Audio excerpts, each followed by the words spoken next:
Okay, so today we're travelling up to Phulchoki, SK and I, to do some assessments on exactly how the money that's been donated should be spent to help families. But I just wanted to show you some of the sights that we are seeing. For example, this landslide which has taken away half of this road. I don't know if you can get on video the sheer scale of this, but this is just showing the level of damage to basic infrastructure.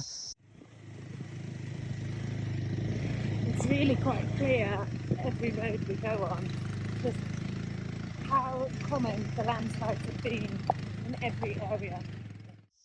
If you look over the edge here and see just how far down, we can't even see the landslide here, as it must have cascaded at some speed around that corner. The more we move towards Phulchoki, you really get a sense of how extensive the damage is. As you can see, the road's run out and we're going to have to walk the rest of the way to Phulchoki school.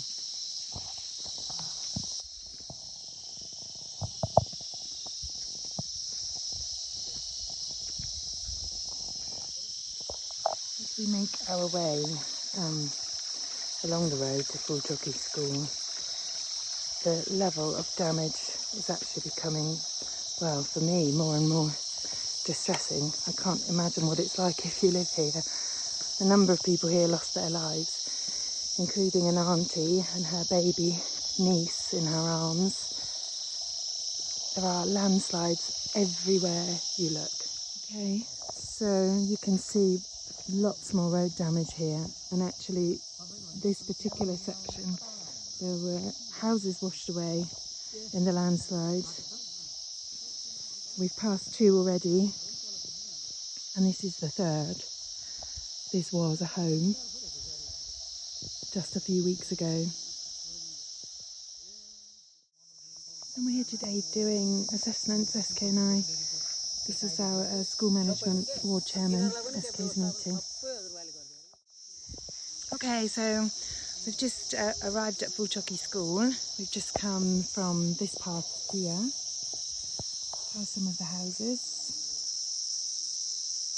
And this is the path into school. Some of you may remember us working here back in 2015 after the earthquakes. And this is the path up to school. We'd heard some of the classrooms had been damaged. And as we come up to school here, this is the way in on that side of the building. But first, let me show you. Here are two of the classrooms.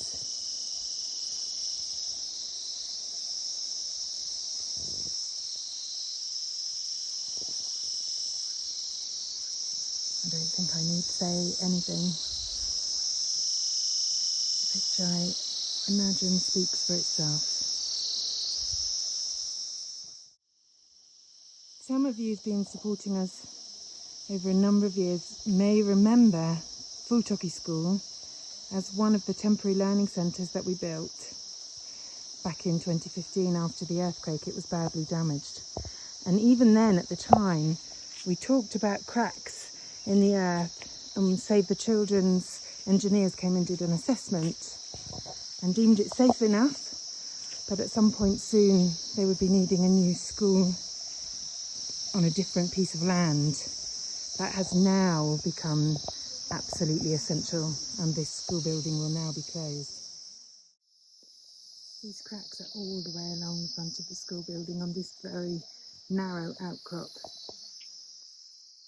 So the municipality are now looking to find a new piece of land on the hill adjacent to this one.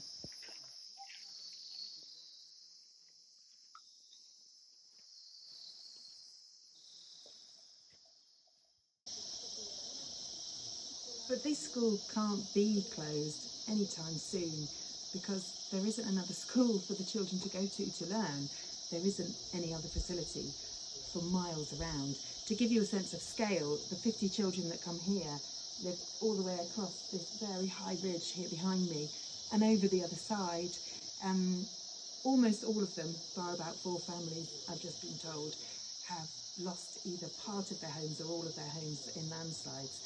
So to really support the families here to come back to this school over the next few months, while we very much hope the local government will be building them a new temporary learning centre or even a new school in the future, they still need to be here and they need resources. So we are going to provide packs with things like copybooks, stationery, school uniform, school shoes, clothes, a way for them to be able to live a normal life, the daily life that they were leading just a few weeks ago, and allowing therefore their families to be able to make the most of what they have left and turn their attention and their energy to restoring their crops and their homes.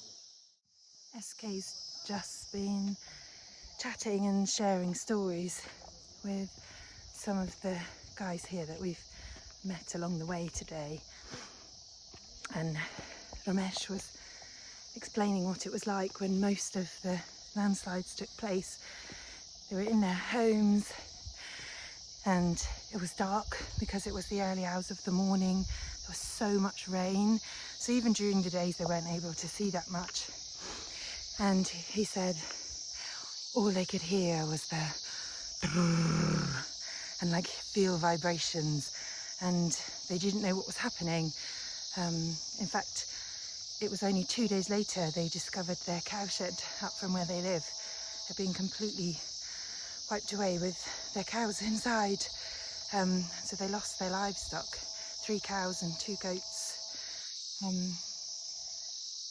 Yeah, I can't imagine what that's like. Can you? Just being stuck in your home and having no idea of the destruction that's taking place around you and whether you'll be next to be carried away. Terrifying.